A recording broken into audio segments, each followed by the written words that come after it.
The disciplined mind is a weapon. Understand this.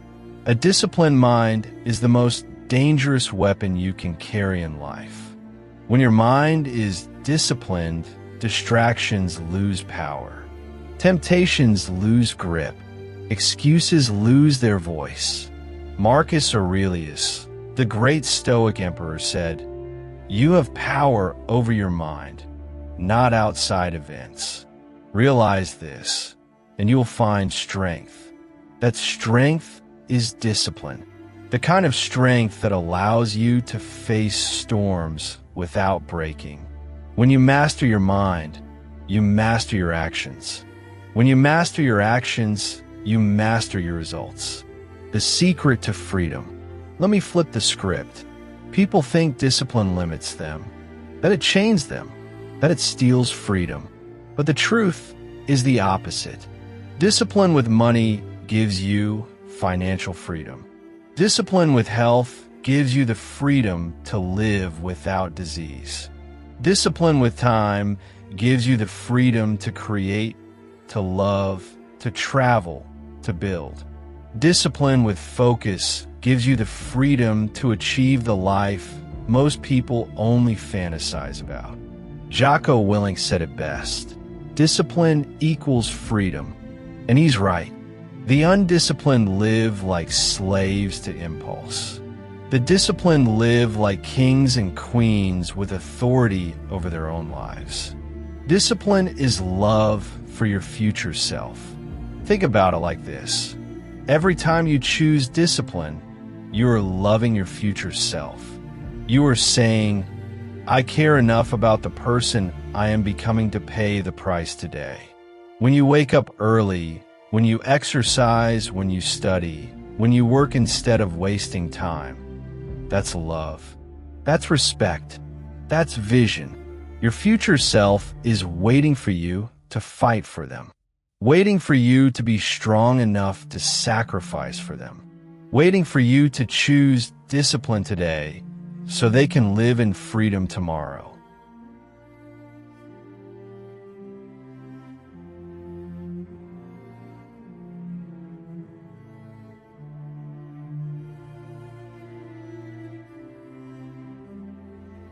Success doesn't come from luck. Greatness doesn't come from shortcuts.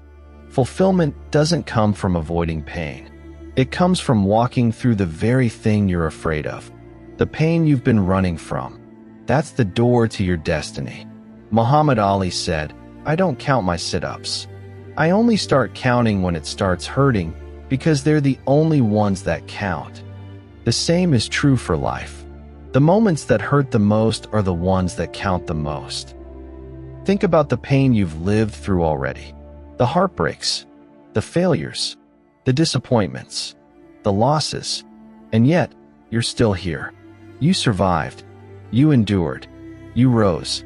That pain didn't destroy you. It shaped you. So why are you still afraid of it? Why are you still running from the very thing that's been training you for destiny? The choice before you. Right now, you have two options. Keep running from pain. Keep numbing yourself with comfort. Keep lying to yourself with someday. And wake up years later full of regret. Or step into the fire. Face the discomfort. Endure the hurt. And walk into the life you were born to live. Eric Thomas said, "Pain is temporary. It may last for a minute, or an hour, or a day, or even a year. But eventually, it will subside, and something else will take its place. If I quit, however, it will last forever. Pain ends. Regret doesn't." Greatness is not about avoiding pain. It's about transforming it into something bigger than yourself. Nelson Mandela turned pain into freedom for a nation. Oprah turned pain into inspiration for millions. Les Brown turned pain into hope for generations. What about you? What will you do with your pain? Will you let it destroy you? Or will you let it define your destiny? Your destiny is on the other side of pain. Don't run from it. Don't numb it. Don't avoid it. Walk through it. Embrace it. Transform it. Because pain is not the end. Pain is the beginning, and on the other side is the life you were created to live.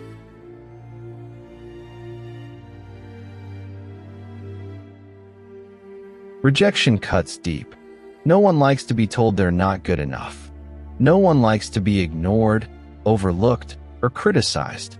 But rejection is not the end, it's redirection. Walt Disney was fired from a newspaper for lacking imagination.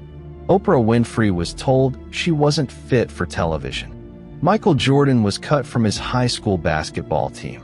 Each rejection was painful, but each one was preparation for destiny. Eric Thomas said, "You can't let the pain of failure stop you from your destiny." Rejection is not your final chapter, it's your training ground. The fourth form of pain is the pain of loneliness. Walking your destiny can feel lonely. Not everyone will understand your vision. Not everyone will support your grind. Sometimes you'll walk alone. That loneliness is painful, but it's also where clarity is born. Greatness is often built in solitude. Jesus spent 40 days alone in the wilderness before beginning his mission. Nelson Mandela spent decades isolated in prison before leading his nation. Every writer, builder, and innovator spends hours alone with their work. Loneliness hurts, but it also sharpens. There is also the pain of failure. That's the fifth form of pain. Failure stings. It crushes your ego. It makes you doubt yourself. But failure is not the opposite of success. It's part of it. Thomas Edison said, "I have not failed. I've just found 10,000 ways that won't work." Failure is feedback. It teaches you what doesn't work so you can find what does. Without failure, there is no mastery. Without mastery, there is no destiny. Finally, there's the pain of growth. Outgrowing environments. Outgrowing relationships. Outgrowing versions of yourself. Growth hurts because it demands change. And change means letting go. But every time you grow, you step closer to your destiny.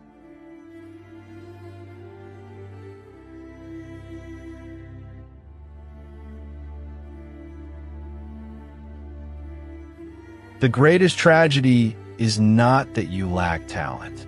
It's not that you don't have the right connections. It's not even that life has been unfair. The greatest tragedy is that you keep losing to yourself. You're not being defeated by the world. You are being defeated by your lack of discipline. Discipline is the bridge between where you are and where you want to be. And too many people never cross that bridge. They stand at the edge of it, staring at their dreams on the other side, saying one day. But one day never comes because without discipline, dreams rot into regrets. Les Brown once said, "We must suffer one of two pains, the pain of discipline or the pain of regret." And the truth is, you've been living with regret far too long. Every morning you wake up knowing you could be further along, knowing you could be stronger, wealthier, healthier, freer. But you keep choosing comfort instead of commitment. Let's tell the truth. Your lack of discipline is costing you everything. It's costing you the body you want. It's costing you the career you dream about. It's costing you the peace of mind you crave. It's costing you time. And time is the one thing you never get back. You say you want to change your life. You say you want freedom. You say you want success. But your actions reveal the truth. You want convenience more than you want transformation. You want the shortcut, the easy path, the quick result. But let me remind you, success has never been sold on discount. Discipline is always the price tag. Eric Thomas said, "When you want to succeed as bad as you want to breathe, then you'll be successful." That's the level of hunger discipline demands. It doesn't care if you're tired. It doesn't care if you feel motivated. It doesn't care if life is hard. Discipline shows up whether you feel like it or not.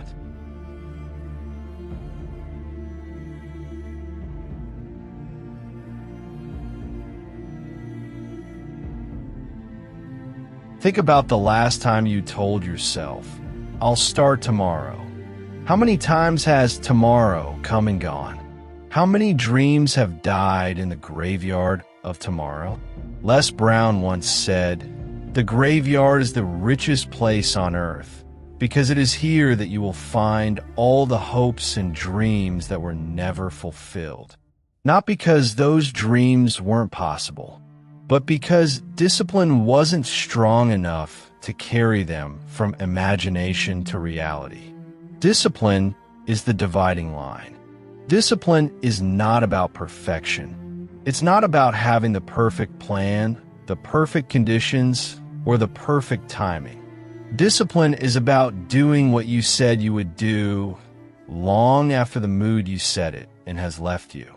Eric Thomas screams this truth.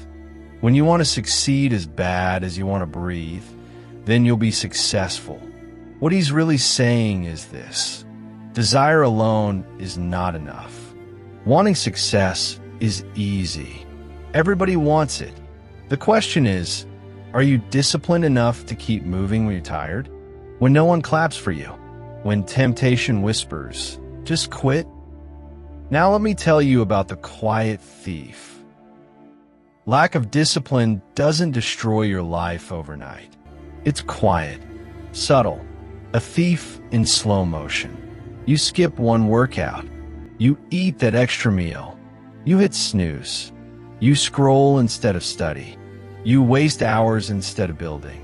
And at first, nothing happens. Life looks the same, but slowly, the consequences pile up. Your body weakens. Your confidence fades. Your opportunities slip away.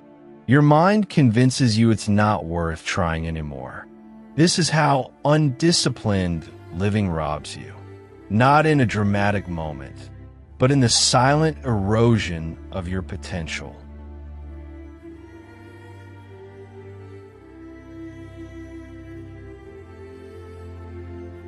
There is something known as the trap of nice.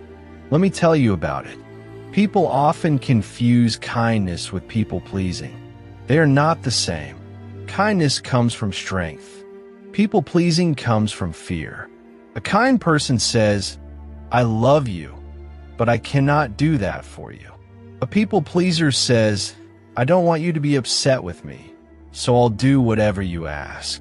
And over time, the nice person becomes bitter, drained, resentful, because deep down, they know they are betraying themselves. Jim Carrey once said, "Your need for acceptance can make you invisible in this world." And that's exactly what happens. You become invisible because the real you is buried under masks. The weight of expectations. Let's talk about family for a moment. Family love is powerful, but even family can be one of the heaviest chains. Your parents want you to live the dream they never fulfilled. Your siblings expect you to play a certain role. Your spouse might want you to sacrifice your calling for their comfort. And so you trade freedom for peace. You think, if I just keep everyone else happy, at least I won't cause problems. But here's the truth. You will still cause problems, just inside yourself. Your spirit will wither. Your joy will die. Your purpose will remain unfulfilled. The Bible says in Galatians 1 verse 10, "Am I now seeking the approval of man or of God?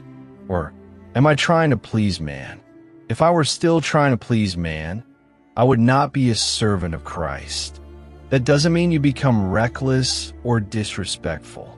It means you learn to align your life with truth, not trends.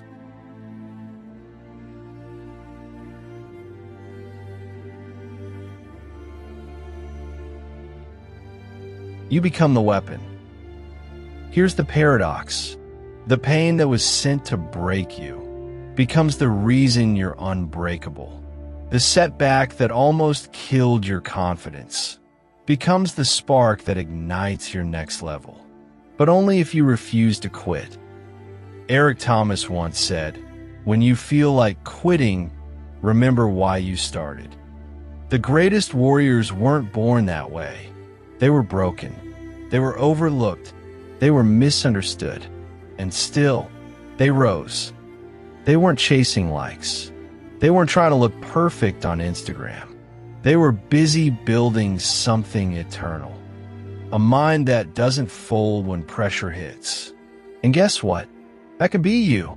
If you stop waiting for the pain to go away and start walking through it. Remember this. Your destiny requires this version of you. You can't carry your destiny with the current version of yourself. You need to be refined, tested, cut deep, so that what's weak can fall off and what's strong can rise. You don't need motivation. You need decision. A decision that says, no matter how hard this gets, I don't retreat. No matter who walks away, I stay in position. No matter how loud my doubts are, I speak louder. This is the grind few are willing to go through, but the only one that leads to greatness. Hard times create strong men. Strong men create good times. Quote by G. Michael Hopf. So stop waiting for a way out. Start walking through. Because the pain isn't here to punish you. It's here to prepare you.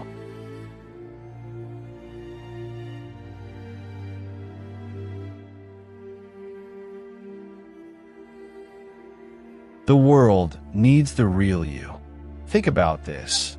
If you silence your voice to fit in, the world loses something only you could give. Your idea might solve a problem for millions.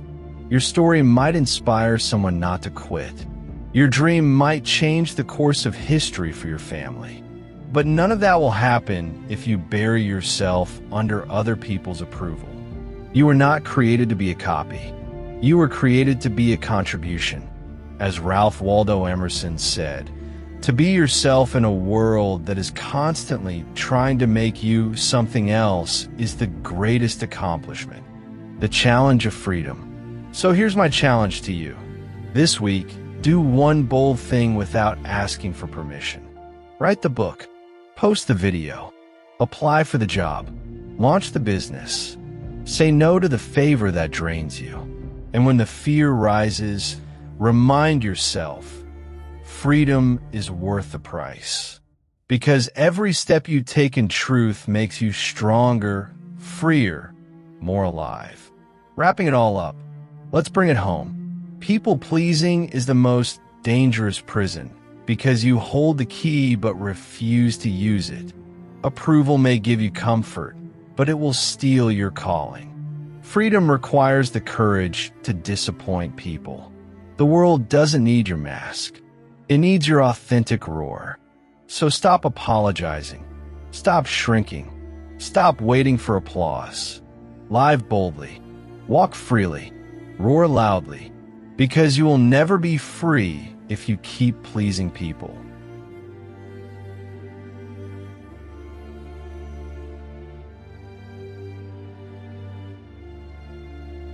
Embrace the struggle. That's where your power lies. You're trying to escape it. The discomfort, the pressure, the frustration of waking up every day knowing you're built for more, but still living like you're less. But here's what no one tells you. The pain you're trying to escape is the very thing designed to build you. That struggle isn't a curse. It's the gym where your mind is forged into steel. Out of every adversity comes a seed of equal or greater benefit. A quote from Napoleon Hill. We've been conditioned to run from pain, to distract ourselves, to numb it. But warriors, they train in it. Look at every successful man or woman you admire. They didn't get there by skipping struggle. They got there by facing it, owning it, bleeding in private, so they could lead in public. Les Brown said, "You don't know what you're capable of until you have no choice but to fight." Some of you are sitting in the middle of pain right now. You've been betrayed. You failed again. You're tired of fighting for a breakthrough that still hasn't come. and you're tempted to give up, to settle, to go quiet. But let me tell you something. There's a version of you waiting on the other side of this fight. A version that doesn't break when life gets loud. A version that shows up when everyone else runs. You can't win without going through this. The pain is a door, and winners walk through it. Losers knock, then turn back.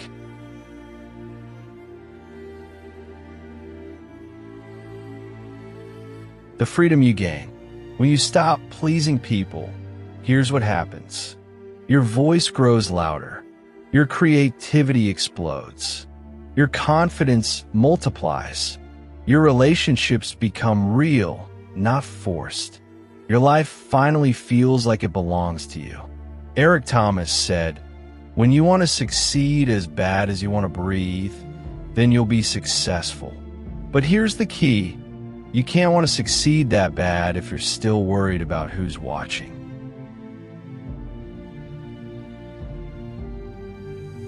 If this message is speaking to you, don't forget to subscribe to The Balanced Beat for more life-changing wisdom and powerful motivation. Hit that like button to support the channel and share this with someone who needs to hear it today.